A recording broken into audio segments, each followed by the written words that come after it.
Davi, ele tinha essa consciência: se eu morrer, eu morri. Mas anos mais tarde, nós temos uma história ainda mais poderosa, da qual essas histórias apontam, que nos faz entender essa relação do amor e do medo. E essa história acontece num lugar chamado, um jardim chamado Getsemane, onde Jesus Cristo estava ali. Depois de celebrar a Páscoa com os discípulos, ele vai orar naquele jardim, e ele começa a orar a Deus. Ele sabia o destino dele, ele estava indo para a cruz, e ele começa a orar dizendo: Pai, se possível for, passa de mim este cálice, mas faça contudo a tua e não a minha vontade. E ele ora a segunda vez, e ele olha para os discípulos e diz: orem comigo, porque a minha alma está angustiada até a morte. O que Jesus estava dizendo? Eu estou morrendo de medo. Eu estou com medo da cruz. Eu estou com medo que eu vou ter que passar. Mais do que isso, eu estou com medo porque a cruz vai me separar do meu Pai, da qual eu tenho uma comunhão, uma relação perfeita e eterna. E ele ora 3 vezes. Mas por que Jesus, mesmo estando com medo da cruz, ele decidiu ir para a cruz? E a resposta é: por amor. Por amor ao Pai, por amor a mim e por amor a você. Porque ele nos amou e nos amou até o fim. Porque ele te amou e te amou até o fim. Davi lutou com Golias porque ele foi movido por amor a Deus, por amor ao seu povo. Mas aquela luta foi uma luta passageira, depois vieram outras lutas. Mas Jesus fez a última luta, a maior de todas as batalhas, porque ele batalhou contra a morte, ele batalhou contra a nossa condenação, ele batalhou contra o inimigo das nossas almas, e ele enfrentou a morte. E usando o termo de um estudioso puritano do século 17, a morte morreu na morte de Cristo.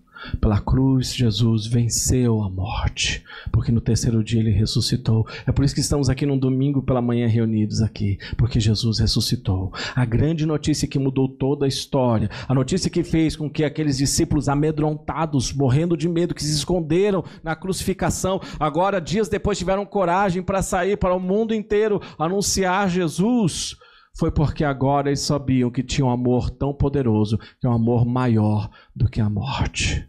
Um amor maior do que os seus fracassos, um amor maior do que os seus erros, um amor maior do que suas culpas, do que os seus traumas, do que os seus hábitos. Um amor que pode redefinir a sua identidade, um amor que venceu a morte, e que agora nós podemos dizer: se Cristo ressuscitou e ele venceu a morte, nós não precisamos ter medo da morte, e se nós não temos medo mais da morte, nós não precisamos ter mais medo de nada. O fato é que nós continuamos tendo medo. E o que a gente faz? Nós lembramos que mesmo quando você está com medo, Jesus não tem medo. Jesus passou pelo medo para que você não precisasse mais ter medo. E quando você tem medo, você pode dizer: eu estou com medo, mas eu não estou sozinho. Alguém melhor do que eu, alguém maior do que eu, alguém que vence a batalha por mim.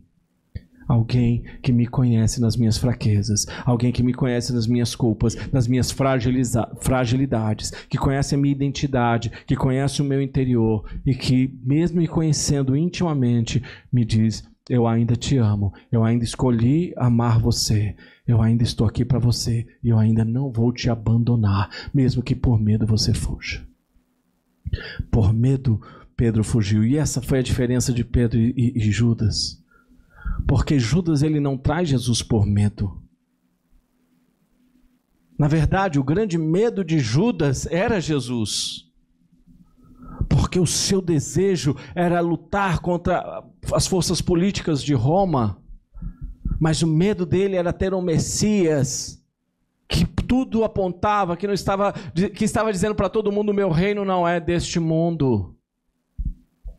Dê a César o que é de César, dê a Deus o que é de Deus. E Jesus passou a ser o alvo do medo de Judas, porque Judas tinha um ídolo chamado nacionalismo.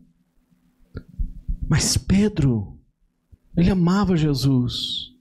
O problema de Pedro foi que o amor de Pedro não foi suficiente para superar o seu medo, e ele foge e se esconde de Jesus. se esconde da cruz, se esconde dos perseguidores de Jesus. E quando Jesus ressuscita, Jesus olha para ele e diz: Pedro, você é um covarde. Foi isso que Jesus fez? Jesus fala para ele 3 vezes: Pedro, você foi um covarde. Não, Jesus pergunta para ele 3 vezes: Pedro, você me ama? Pedro, você me ama? Pedro, você me ama? E quando Pedro foi tomado dessa consciência do amor de Jesus por ele, ele foi convencido a amar Jesus, ele não teve mais medo. Ele não teve mais medo. Ele deu a sua vida por Jesus. Da mesma forma, Deus te ama de tal forma, a ponto de dizer: eu estou aqui para tirar os seus medos. E se você confia em mim, e se você crer em mim e no meu amor por você, eu vou ajustar os seus amores. Eu vou dar algo para você maior do que os seus medos mais profundos. E isso é o que vai mover a sua vida. E você não vai precisar mais procurar por coragem, porque você vai ser tomado por um amor que vai transformar a sua história. Então, este ano, você tem tantos desafios, mas eu quero te dar um desafio. Aceite o amor de Deus acima de qualquer outra coisa. Seja tomado por amar a Deus. Ame a Deus. Isso vai guiar todo o resto. Ame a Deus acima de todas as coisas. Isso vai te fazer superar todo o resto. Isso vai te levar a vencer o medo. E lembre-se, mesmo quando você não amar Deus como Ele merece ser amado, Ele continua te amando, porque Ele te amou primeiro.